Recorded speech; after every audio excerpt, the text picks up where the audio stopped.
Guys, so here I am with a new amazing video of Plant Kingdom.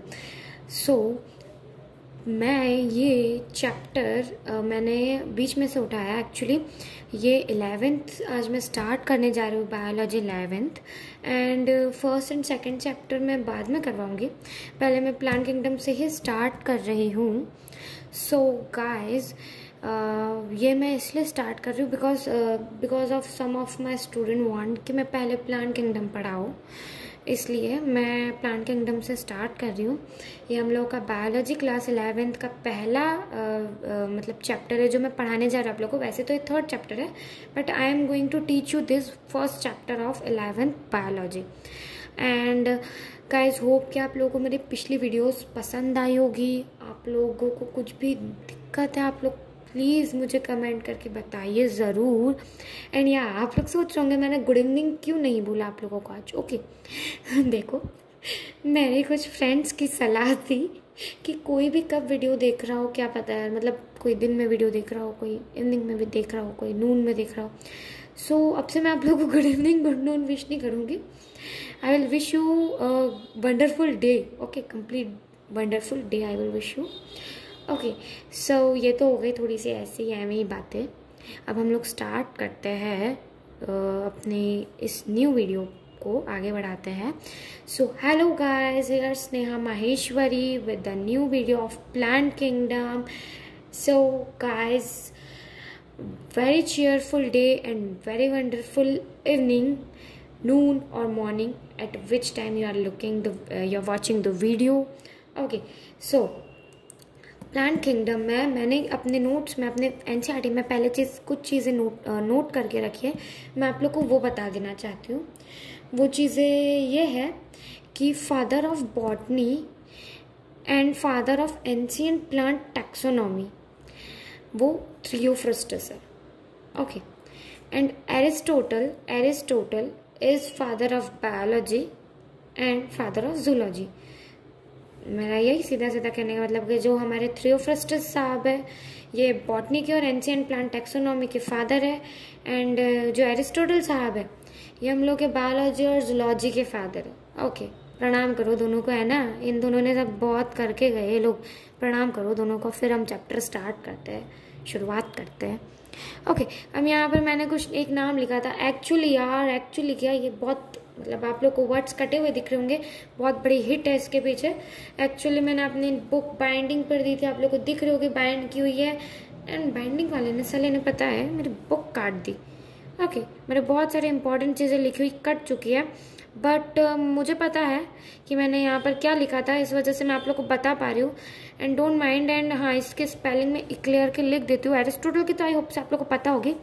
ये जो इक्लियर मैंने लिखा है, हाँ ये वो इक्लियर खाने की इक्लियर, ठीक है, इक्लियर तो ठीक है। ये इक्लियर साहब, ये हमारे ओसवाल्ड टिप्पो साहब।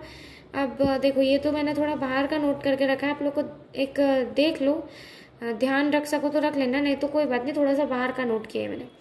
तो ये जो हमारे इक्लियर साहब है इन्होंने फर्स्ट फाइलोजेनेटिक क्लासिफिकेशन दिया था प्लांट किंगडम का, और ये जो ओसवाल्ड टिप्पो साहब है हमारे, इन्होंने बिगेस्ट फाइलोजेनेटिक सिस्टम दिया था, क्लासिफिकेशन सिस्टम। ओके, इन्होंने हमारे इक्लियर साहब ने phylogenetic classification of plant kingdom दिया था, और टिप्पो साहब ने बिगेस्ट फाइलोजेनेटिक क्लासिफिकेशन सिस्टम दिया था। अब यहाँ पे मैंने लिख रखा है क्रिप्टोगेम्स एंड फेनेरोगेम्स। ओके, तो क्रिप्टोगेम्स एंड फेनेरोगेम्स आप लोगों को होप्स इन चीज़ों का मतलब तो पता ही होगा। क्रिप्टोगेम्स होते हैं एल्गे, ब्रायोफाइट्स, टेरिडोफाइट्स। फेनेरोगेम्स होते हैं gymnosperms and angiosperms. Okay guys, तो मैं आप लोग को इन दोनों का मतलब बता देती हूँ, क्योंकि मुझे ऐसा ही लगता है कि एक्चुअली मतलब जान कर ही आगे चलो, क्योंकि बहुत से बच्चों को पता होता है, बहुत से बच्चों को नहीं पता होता है। तो देखो, क्रिप्टोगेम्स यानी कि होता है non flowering plants. Okay, non flowering plants, and phanerogams का मतलब होता है seed bearing plants. Okay, cryptogams non flowering plants and phanerogams seed bearing plants. तो नॉन फ्लावरिंग प्लांट्स में एल्गे, ब्रायोफाइट एंड टेरिडोफाइट आएंगे, एंड सीड बियरिंग प्लांट्स में gymnosperms and angiosperms आएंगे। अब आज मैं इस चैप्टर का आप लोग को इंट्रोडक्शन ही करवा पाऊंगी, ज़्यादा कुछ नहीं करवा पाऊंगी। सो हम स्टार्ट करते हैं बिना कुछ टाइम वेस्ट किए। एंड अब एक्चुअली क्या है, अब अगर हम आगे चले तो मैं एक चीज़ आप लोग को बताना चाह रही थी जो मैं भूल गई क्या बताने वाली थी मैं आप लोग को। ओके चलो ठीक है, वो याद आएगा जब मैं आप लोग को बता दूंगी। अब मैं इसकी रीडिंग नहीं करवा रही हूँ, रीडिंग कर लेना आप लोग। मैं इसमें मेन बता देती हूँ कि एक तो हम लोग को आगे क्लासिफिकेशन सिस्टम दे चुके हैं, विटेकर साहब दे चुके हैं, 5 किंगडम क्लासिफिकेशन दे चुके हैं। Monera protista, fungi, Animalia and Plantae था। हम मोनेरा प्रोटिस्टा के बारे में सेकंड चैप्टर में पढ़ेंगे एंड फंजाई के बारे में भी, और plant kingdom and animal kingdom अलग से दिया हुआ है। तो यहाँ पे मैंने आज आप लोगों को प्लांट किंगडम समझाऊंगी। प्लांट किंगडम स्टार्ट करने जा रहे हैं हम लोग और यहाँ पे कुछ बातें जो है ज़रूरी है वो जान लो। We must stress here that our understanding of the plant kingdom has changed over time. Fungi and members of Monera and Protista having cell walls have now been excluded from Plantae. Okay. जो पहले थे फंजा and members of Monera and protista, जो कुछ members थे फंजा और Monera protista के, वो पहले प्लांट किंगडम में थे, लेकिन अब उनको प्लांट किंगडम से निकाला जा चुका है।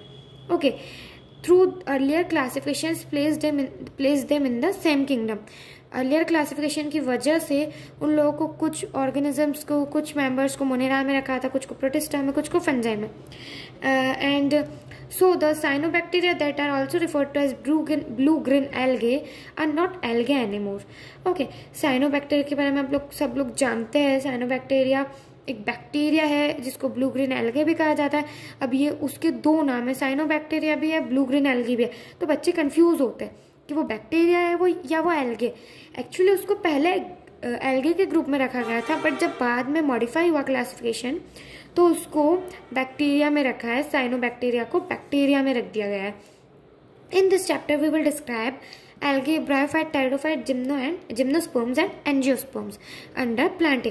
तो इस सेक्शन में वैसे तो प्लांट किंगडम में बहुत सारे वो है डिविजन्स है, बट अभी इस चैप्टर में हम लोगों को कितने डिविजन्स बताए गए हैं? Algae, bryophyte, pteridophyte, gymnosperms and angiosperms. हम लोगों को सिर्फ 5 डिविजन्स के बारे में इस चैप्टर में पढ़ने के लिए दिया गया है इस बुक में। ओके, एंड अब आगे चलते हैं। Let us look at classification within angiosperms to understand some of the concerns that influence the classification system। हम यहाँ पे कुछ classification systems दिए हैं, artificial classification system, natural classification system। Okay, artificial classification हमारा Linnaeus साहब ने दिया था, Carolus Linnaeus। उसको बहुत से बच्चे Carolus Linnaeus भी पढ़ते हैं, तो हाँ मैंने वही प्रोनाउंस किया है कि आप लोग कंफ्यूज मत हो जाना कि कैरलस लिनियस क्या बोल रही है। वो एक्चुअली कैरोलस नहीं होता है, कैरलस होता है, इस वजह से मैंने कैरलस पढ़ा है। System given by Linnaeus, artificial system. Okay, natural classification system आप लोग को पता ही है किसने दिया था natural classification system? Bentham and Hooker. Okay, हमारे बैंथम साहब और हुकर साहब ने दिया था नेचुरल क्लासिफिकेशन सिस्टम। एंड इसके बाद आता है हमारा फाइलोजेनेटिक क्लासिफिकेशन सिस्टम। तो मैं उसके बारे में आप लोग को बता चुकी हूँ कि हमारे इक्लियर साहब ने दिया था first phylogenetic classification system, and हमारे टिप्पो साहब ने दिया था biggest phylogenetic classification system. Okay, अब यहाँ पे हम आर्टिफिशियल सिस्टम के बारे में पढ़ते हैं। The earliest system of classification used only gross superficial morphological characters such as habit, colour, number and shape of leaves etcetera. They were based mainly on vegetative characters or on endoecium structure। Okay, अब यहाँ पे उसने हम लोग को बताया है कि आर्टिफिशियल सिस्टम किस पे बेस्ड है और या फिर उसका कैसे उसमें क्लासिफाई किया हुआ है, आर्टिफिशियल सिस्टम में कैसे क्लासिफाई करके मेंबर्स को रखा हुआ है। ओके, कैसे उन लोगों ने अरेंज किया है डिविजन्स और फाइलम्स डिविजन्स को। ओके, एंजियोस्पर्म्स से रिलेटेड है। ओके, तो पहले जो अर्लिएस्ट क्लासिफिकेशन सिस्टम था उसमें वो लोग क्लासिफिकेशन सिस्टम के लिए gross superficial morphological characters use करते थे, such as habits, colour, number and shape of leaves. वो लोग इन चीज़ों के बारे में डिस्कस करते थे। इन चीज़ों से रिलेट करके उन लोगों ने आर्टिफिशियल सिस्टम दिया है। और उसके अलावा वेजिटेटिव कैरेक्टर्स और एंड्रोशियम स्ट्रक्चर्स। गाइस याद रखना, ये क्वेश्चन आया हुआ है प्रीवियस ईयर में इससे रिलेटेड, और ये एंड्रोशियम स्ट्रक्चर जहाँ तक मुझे याद है आया हुआ है क्वेश्चन, और स्पेशली इससे रिलेट करके दिया है एंड्रोशियम स्ट्रक्चर से कौन सा क्लासिफिकेशन रिलेट है, तो वो आर्टिफिशियल क्लासिफिकेशन सिस्टम होता है। अब इसके बाद यहाँ पे है natural classification system. Also, the artificial system gave equal weightage to vegetative and sexual characteristics. This is not acceptable, since we know that often the vegetative characters are more easily affected by environment. अब artificial system में vegetative और sexual characters को दोनों को equal weightage दे दिया था, जबकि उन दोनों को इक्वल वेटेज नहीं देना चाहिए था उनको, बट फिर भी उन लोगों ने इक्वल वेटेज दिया हमारे लीनियस साहब ने।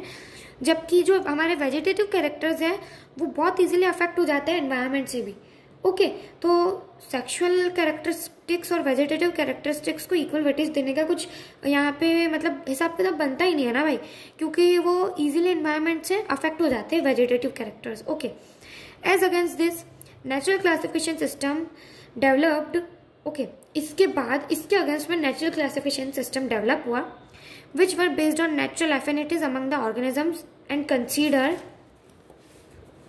एक minute guys, just give me a minute. Okay, so हम लोग का नेचुरल क्लासिफिकेशन है which were based not only on external features but also internal features like ultra structure. Okay, ultra structure मेरी बुक में वो नहीं है, वो कट चुका है यहाँ से मेरी बुक। ओके, इस वजह से वो नहीं है, तो यहाँ पे अल्ट्रा स्ट्रक्चर है।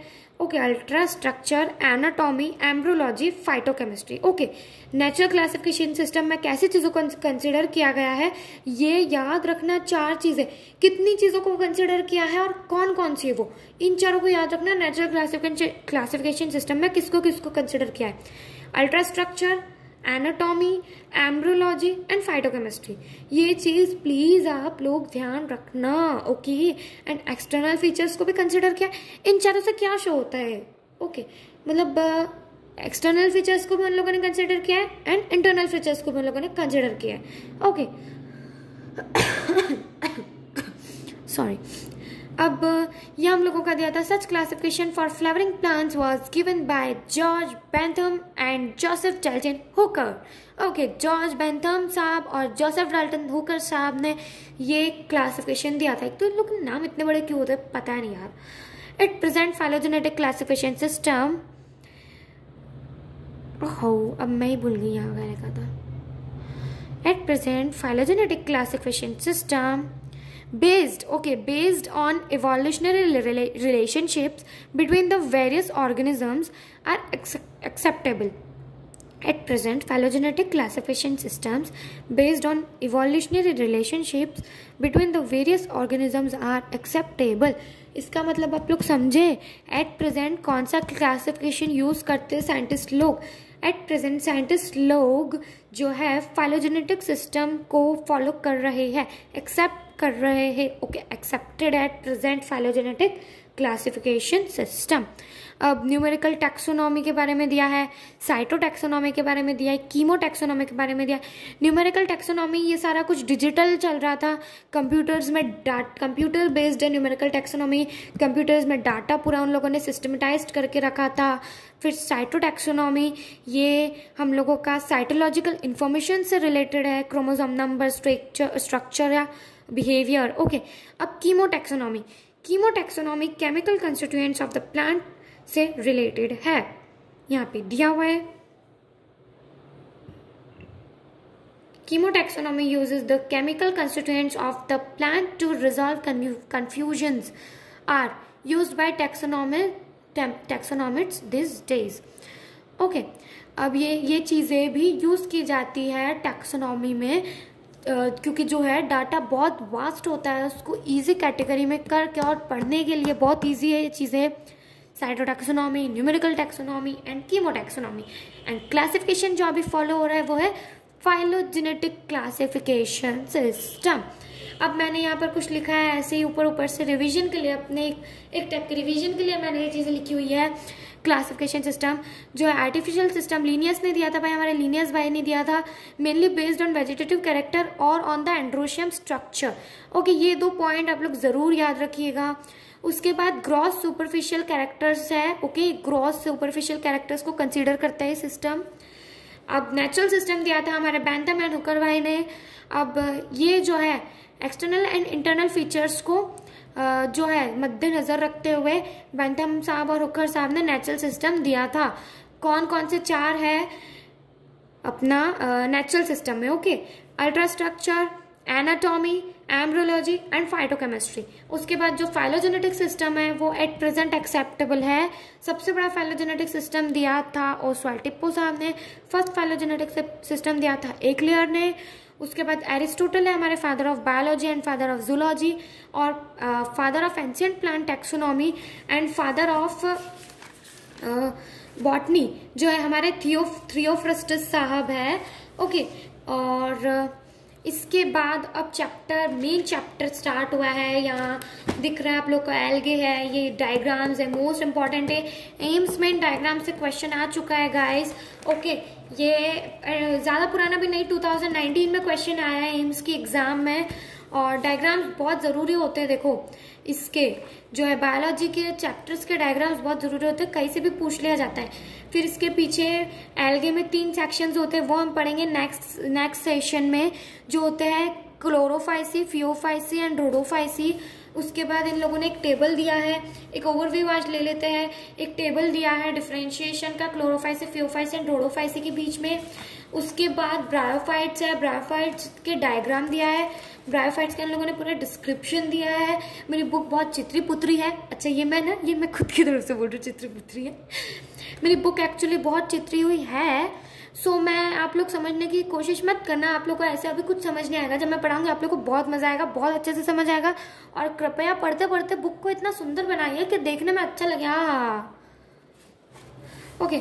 फिर उसके बाद है टेरिडोफाइट्स। अब ब्रायोफाइट्स में 2 डिवीजन उसके और सब क्लास है, मॉजेस एंड लिवर्वर्ट्स। वैसे कोचिंग इंस्टीट्यूट्स और बाहर अगर हम पढ़े तो 3 वो लोग पढ़ाते हैं, हम लोग को हॉर्नवर्ड्स भी पढ़ाते हैं। बट अभी हम लोग को एनसीईआरटी में हॉर्नवर्ड्स नहीं दिया है, तो हम लोग वो नहीं पढ़ेंगे, हम लिवर्वर्ट्स एंड मॉजेस ही पढ़ेंगे। मैं वही पढ़ाऊंगी, मैं एनसीईआरटी के अलावा कुछ भी नहीं पढ़ाऊंगी। उसके बाद हम लोग का टेरिडोफाइट्स, मतलब एल्गे हो गया, ब्रायोफाइट हो गया, टेरिडोफाइट्स हो गया। उसके बाद टेरिडोफाइट्स की यहाँ पे कुछ क्लासेस जो है सिलॉप्सिडा, लाइकोप्सिडा, स्फिनोप्सिडा, उसके एग्जाम्पल्स बस लर्न करने हैं। उसके बाद जिम्नोस्पर्म्स पे आएंगे हम, एंड देन एट लास्ट हम लोग फाइनल एंजियोस्पर्म्स पे आकर और लाइफ साइकिल पढ़कर जो जिन बच्चों को इसमें कंफ्यूजन होता है वो क्लियर कर और हमारे चैप्टर की समाप्ति करेंगे। तो ये सब कुछ मैं आप लोगों को नेक्स्ट लेक्चर में पढ़ाऊंगी। तब तक के लिए guys take care, bye bye, good night. Okay, अभी नाइट हो रही है इसलिए मैंने गुड नाइट बोला है। Bye bye.